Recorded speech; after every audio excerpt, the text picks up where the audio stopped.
우선 제가 항상 혼자 카메라 앞에서 혼잣말 하는 방식으로 이렇게 유튜브 컨텐츠를 만들다가 이렇게 오늘 김영란 선생님 만나 뵈서 또 이렇게 인터뷰까지 응해주셔서 정말 먼저 감사드립니다. 네, 제가 감사합니다.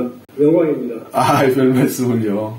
우선 저희가 모신 이유가 지금 그야말로 핫한 이슈가 되고 있는 헝다, 에버그란데.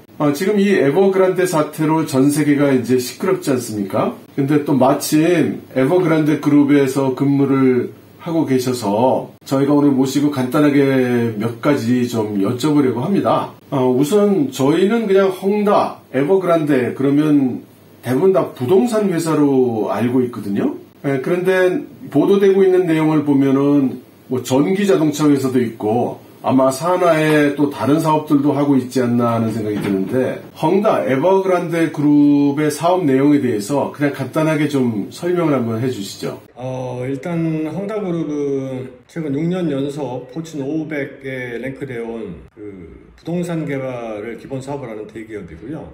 작년 기준 매출로 약 4,800억 RMB, 하나로 하면 한 88조 원 정도 됩니다. 그 산하에 이제 부동산이 메인이니까 부동산을 필두로 자동차, 전기자동차 사업, 아파트 관리 사업, 양로원 사업, 생수 사업, 이런 것들 여러 가지로 진행하고 있습니다. 물론 최근 캐시플로우 이슈로 각종 계열사를 좀 매각해서 진행하고 있고요. 이 어려운 난관을 좀 깨야 되기 때문에 대대적인 구조조정을 단행하고 있습니다. 구조조정 전문가도 좀 영입을 했고요. 그래서 그룹 창시자인 허가인 회장이 얼마 전 공표했던 것처럼 일단 기존에 분양했던 아파트들을 그 건설을 최대한 마무리해서 실피분양지들에게 적기에 교부하는 것을 가장 최우선 목표로 지금 하고 있고요. 그와 동시에 부동산 사업 규모는 이제 최대한 슬림하게 가져가고 그룹의 전체 사업의 핵심을 이제 전기차 위주로 전환한다. 이렇게 지금 발표를 했습니다. 전기차에 들어간 배터리 사업 회사는 한 3년이 돼가고 있는데 실제 연구 개발이 추진하기 시작한 건 2년 정도입니다. 배터리는 현재 전기차 대그룹 산하의 자회사로 되어 있고 이 정도로 그래서 이거 상당히 큰 대기업인데 자금난 이슈 때문에 좀 머리가 많이 아픈 상황입니다. 이런 헝다 같은 중국 대기업에 취업한다는 게 그렇게 쉬운 일이 아닐 것 같은데요. 우리 김 선생님은 헝다그룹에 또 임원으로 가 계시는데 어떻게 그 헝다그룹에 조인하시게 된 거예요? 본인 소개 겸해서 좀 말씀해 주시죠. 간단히 제 배경 좀 말씀드리면은 한 24년 정도 직장 생활을 대부분은 이제 LG그룹에서 보냈고요. 또 디스플레이 산업 거쳐가지고 배터리 쪽에 지금 몸담아 왔습니다. 동남아, 인도, 호주 등 경험을 했는데 주로 이제 중국 비즈니스가 메인이었고요. 자동차 배터리 중국 시장 총괄을 맡으면서 한 4년 정도 꾸준하게 프로모션 하면서 중국 고객, 승용차, 상용차 고객 전체 확보를 좀 했었습니다. 근데 기억 아마 하시겠지만 2016년에 중국 정부가 자국 배터리 산업을 좀 보호하려고 화이트리스트라는 걸 발표했습니다.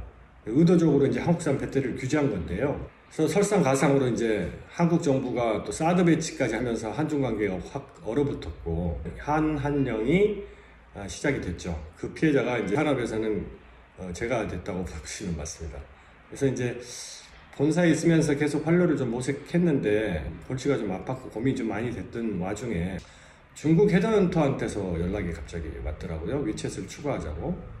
그러면서 이제 헝다라는 회사 이름을 이야기를 하는데 저는 그 헝다라는 이름을 사실 같은 인더스트리가 아니다 보니까 처음 들었어요. 그래서 고민을 되게 많이 했는데 지금 중국 사업도 꽉 막혀있고 이래서 차라리 호랑이 굴에 좀 들어가는 심정으로 호랑이를 잡으려면 호랑이 굴에 들어가는 심정으로 한번 경험하고 부딪혀보자 이런 생각이 정말 컸습니다. 그래서 마음속으로 결정하고 가족도 설득하고 이렇게 해서 헝다에 조인하게 됐습니다.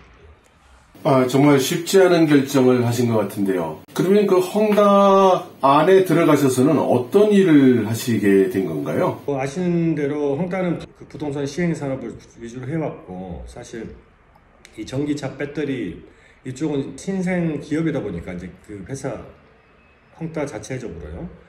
그래서 변변한 샘플이나 공장도 없었습니다. 고객이 만족할 만한 그 프로세스를 갖춘 공장. 그래서 처음에는 사내 고객인 전기차 회사에 의해서 여러 가지 일들을 좀 했습니다. 뭐 유럽 설계회사들 용역 계약하는 업무, 협상 업무 이런 거 하고 표준 배터리가 없으니 외부에서 표준 배터리 모듈을 소싱하는 업무들을 좀 했었고요. 그 이후에는 저희 배터리를 이제 해외 시장에 파는 거를 총괄을 맡아라 그래서 그 부분 업무를 이제 해외 시장 개척 업무를 지휘 총괄을 해왔었습니다. 근데 고객이 만족할 만한 프로세서를 가진 공장이 없다 보니 또 양산 경험도 없다 보니까 어려움이 좀 많았었고요. 지금은 좀 자금난이 전체적으로 오퍼레이션 자체가 중단되게 되는 상황이고요. 그래서 좀 개인적으로도 정리하고 좀 새로운 기회를 알아보려고 하고 있습니다.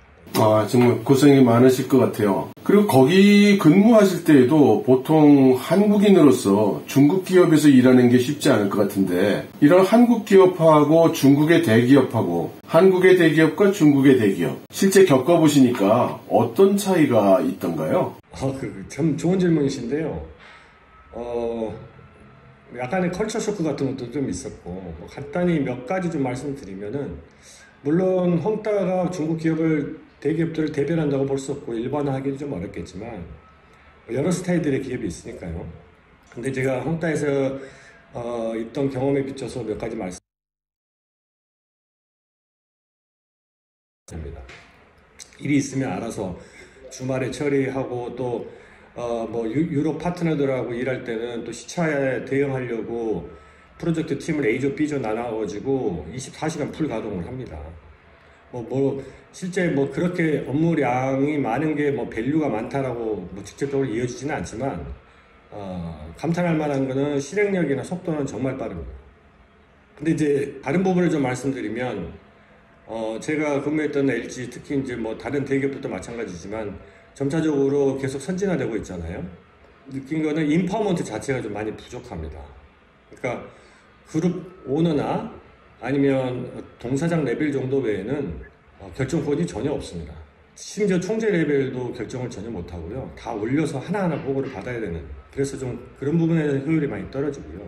그렇기 때문에 또 자발적인 고민한다든지 적극적인 아이디어를 제안한다든지 그런 분위기 자체가 없고 상당히 심하게 이제 군대식이다, 이렇게 보시면 되겠습니다. 그 다음에 이게 아마 중국만의 특징일 수도 있겠는데요. 그러니까 내부인과 외부인을 철저히 실제로도 체감하도록 나누는 느낌이 듭니다.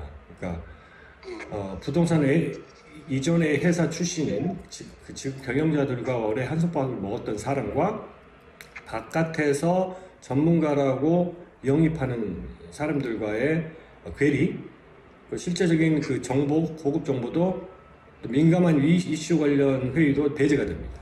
그래서 이 부분은 좀 소속감을 좀 드높이는 데 문제가 좀 있는 것 같고요. 지금 헝다에서뿐만 아니라 다른 데서도 제가 경험을 좀 간접적으로도 해봤었는데, 종합적인 느낌은 또 영업이나 수주 오더 이런 부분에 관련된 것들은 오히려 한국 회사들보다 훨씬 더 빨리 일사불란하게 움직이고요.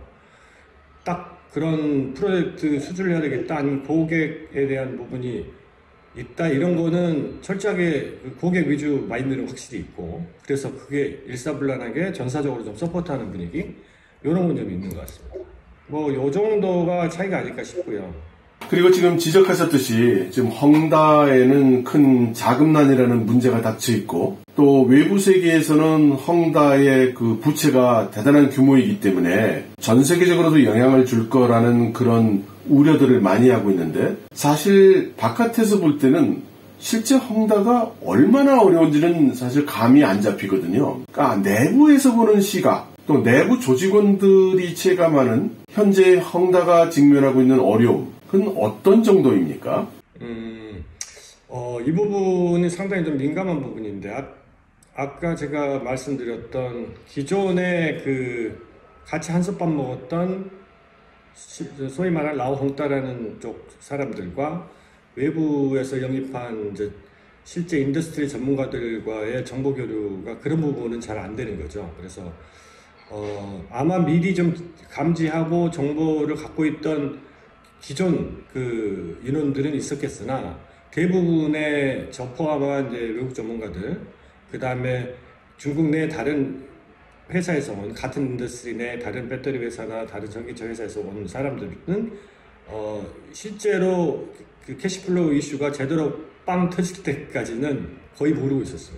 실제로 이제 그 체감하는 건 언제 알기 시작하냐면 9월 말 10월부터 급여가 이제 며칠씩 밀리기 시작했고요. 그러면서 이게 문제가 있는 거다, 실제로 있나 보다. 그때 이제 피부로 좀 느껴졌고 사람들이 이제 동의하기 좀 시작한 거고, 밖에서 신문 보고 알아서 오히려 내부적으로는 쉬쉬하는 분위기, 뭐 이런 분위기도 좀 있었던 것 같습니다. 근데 이제 자산 매각이 좀 잘 안 되고 그 속도가 좀 나지 않고, 또 심지어는 전기차 배터리 부분도 지분은 분할 매각해서 어떻게든 자금 확보하는 노력을 하고 있는데, 협상 파트너들이 이쪽이 급한 걸 알기 때문에 협상 그 진도가 쉽게 그 여유롭지는 않은 그런 분위기고요. 그렇다 보니 이제 실제 회사 내부의 분위기도 많이 좀 다운되어 있는 게 사실입니다. 많은 직원들이 매일매일 데일리로 좀 퇴사하고 있는 상황이고요. 그래서 뭐 좀 많이 그 가라앉아 있죠, 분위기가요. 그러면 그 만일에 뭐 그래서는 안 되겠지만 헝다 부동산 이 본체가 도산을 하는 사태가 생긴다거나 어쨌든 큰 사태가 생긴다면 헝다 자동차나 헝다 배터리 회사 그런 계열사들의 경우에는 어떻게 생존이 가능할까요?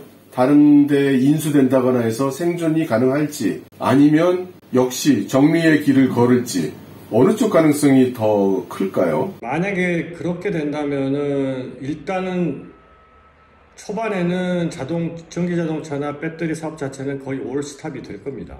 기존에 지금 중국 내 이 시장이나 인더스트리에 많은 그 플레이어들이 존재를 하고 있고, 실제 공급하고 생산하는데 그렇게 큰 문제가 지금 없는 상황이기 때문에, 더군다나 지금 이제 막 시작한 회사에서 지금 축적된 어떤 기술이나 경험들이 많이 없기 때문에 오히려 기존 설비 자산들만 좀 헐값으로 매각되어 버릴 가능성이 높습니다. 물론 그 지분 투자자들이 실제로 경영을 맡아서 스타트하게 돼서 자산이나 인원들의 활용을 좀 옵티마이제이션 한다면 서서히 다시 생존은 가능성이 있겠으나 그렇게 전망이 좋다고 보지는 않습니다. 이게 국내 리소스 낭비이기 때문에 제가 봤을 때는 여러 안 좋은 소식들이 계속 있지만 어떻게든 부동산 사업이 연명되게 하면서 이 지금 새로 꾸리는 이 신에너지 사업, 특히 신에너지 사업은 중국 정부가 강력하게 미는 사업 중에 하나니까 이게 충격이 가지 않도록 결국은 중국 국내 리소스가 낭비되지 않는 것을 막도록 어떻게든 배후에서 암암리에 영향을 좀 끼치지 않을까 이렇게 보고 있고요.